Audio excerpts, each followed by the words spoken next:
Hello. Talk about being at the right place at the right time.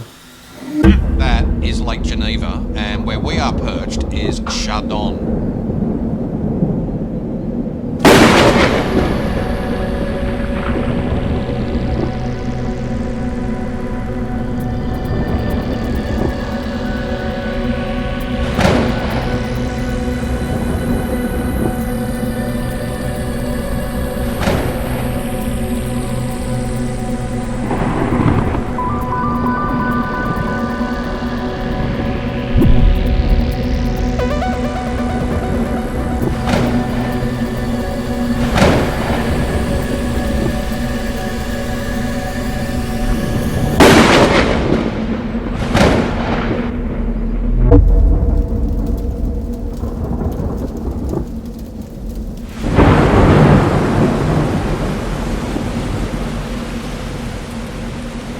Wow.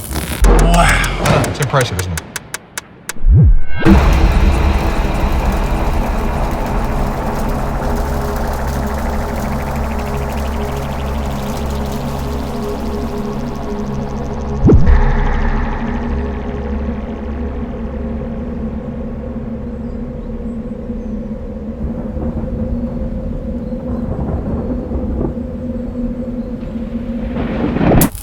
This is exactly why I love travel so much.